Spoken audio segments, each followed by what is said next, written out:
வீட்டிலுள்ள சுவாமி சிலைக்கு எந்த பொருளால் எந்த கிழமையில் அபிஷேகம் செய்வது அப்படிங்கிறத பற்றி நம்ம தெரிஞ்சுக்கலாங்க. நீங்கள் உங்கள் வீட்டில் சுவாமி சிலை வச்சுருக்கீங்கன்னா எந்த சாமி சிலை வச்சுருக்கீங்க அப்படிங்கிறத கமெண்ட்டில் தெரியப்படுத்துங்க.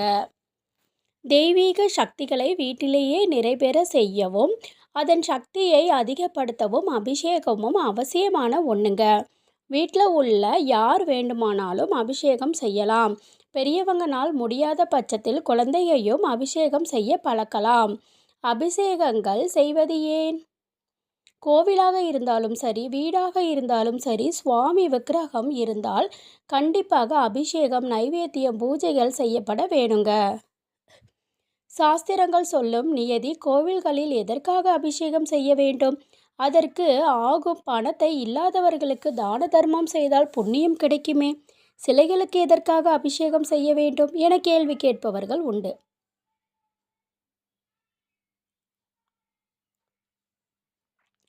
தான தர்மம் அப்படிங்கிறது நாம் செய்த பாவங்களை போக்கிக் கொள்ள செய்வது. அவற்றோடு சுவாமிகளுக்கு செய்ய வேண்டியது நமது கடமைகளாக சொல்லப்பட்டுள்ளது. கோவில்களும் வீடுகளும் வைத்து இருக்கும் சுவாமி சிலை கல்லால் ஆனதாக இருந்தாலும் உலோகத்தால் ஆனதாக இருந்தாலும் அவற்றில் உள்ள தெய்வீக சக்தியை அதிலேயே தங்க வைப்பதற்கும் அந்த சக்தியை முழுமை பெற வைப்பதற்கும் அபிஷேகம் செய்வது என்பது அவசியமான ஒன்றாக கருதப்படுதுங்க.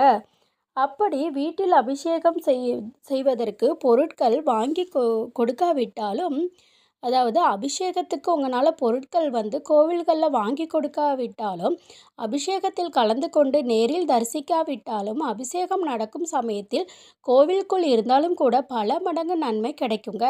அபிஷேகத்தின் போது விக்கிரகத்தில் இருந்து வெளிப்படும் தெய்வீக சக்தியானது கோவில் முழுவதும் நிறைந்திருக்கும். இதில் நேர்மறை சக்தியை நீக்கி எதிர்மறை ஆற்றல்கள் உண்டாக்கும் தன்மை கொண்டது. இந்த தெய்வீக சக்தியோடு நாம் செய்யும் ஒவ்வொரு முயற்சியும் வெற்றியிலேயே முடியும்.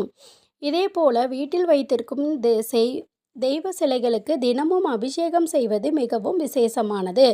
அப்படி முடியாதவர்கள் வாரத்திற்கு ஒரு முறை அல்லது மாதத்திற்கு ஒரு முறையாவது கண்டிப்பாக அபிஷேகம் செய்ய வேண்டும்.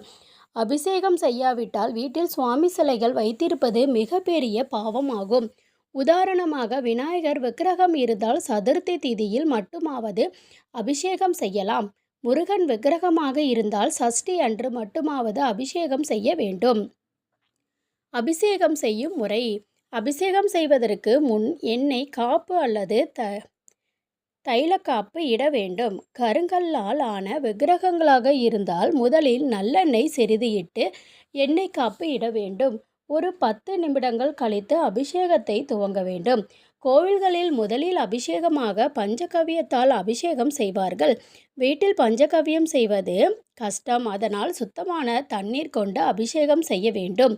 பிறகு பச்சரிசி மாவு, சந்தனம் அல்லது வாசனை திரவிய பொடி, தேன், மஞ்சள், பால், தயிர் போன்ற பொருட்கள் கொண்டு அபிஷேகம் செய்ய வேண்டும்.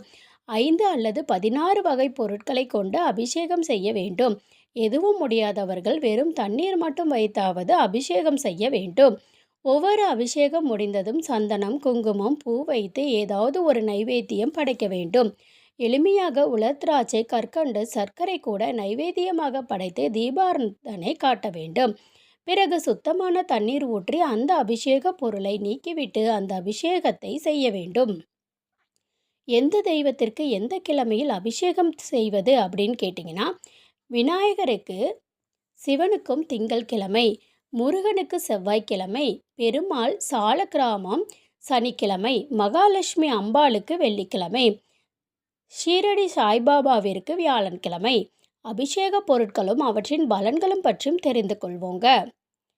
தண்ணீர் மன அமைதி, பஞ்சகவ்யம் பாவ நிவர்த்தி, நல்லெண்ணெய் பக்தி தரும், சந்தனாதி தைலம் சுகமான வாழ்வு, அரிசி மாவு கடன் விலகும், வாழைப்பழம்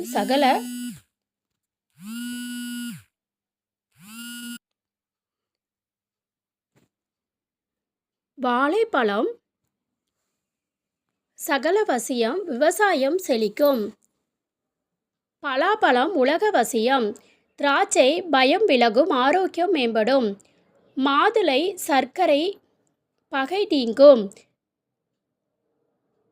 தமரத்தம் பழம் பூமி லாபம், நார்த்தம் பழம், நல்ல புத்தி, தேங்காய் துருவல், அரசு உரிமை, பஞ்சாமிர்தம், தீர்க்க ஆயுள், தேன், சங்கீத ஞானம் தரும், நெய், மோட்சம், பால், வாசனை திரவிய பொடி, ஆயுள் விருத்தி, எலுமிச்ச பழச்சாறு, யமபயத்தை நீக்கும், இளநீர், நல்ல புத்திரப்பேறு கிட்டும், கரும்புச்சாறு, ஆரோக்கியம், மஞ்சள் பொடி, ராஜவசியம், நெல்லிமுள்ளி பொடி, நோய் நீக்கும், அன்னாபிஷேகம், சகல ஐஸ்வர்யங்களும் தரும், கோரோசனை, ஜபம் சித்தியாகும்.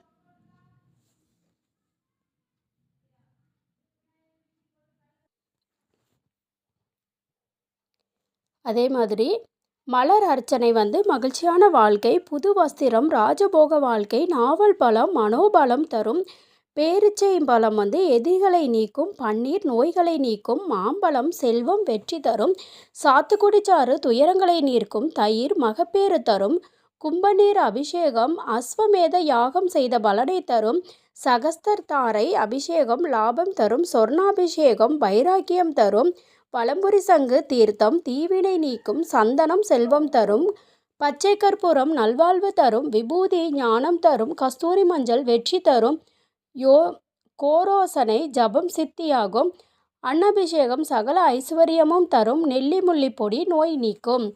உங்களால் எது முடியுதோ இந்த பொருட்களை கோவிலில் நடக்கும் அபிஷேகத்தில் வாங்கி கொடுத்தால் இந்த பலன் கிடைக்கும்.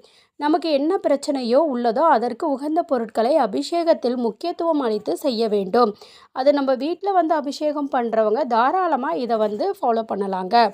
இந்த பதிவு உங்களுக்கு பயனுள்ளதாக இருந்துச்சு அப்படின்னா மறக்காமல் சேனலை சப்ஸ்கிரைப் பண்ணிக்கோங்க. வீடியோவை லைக் பண்ணிக்கோங்க. நன்றி.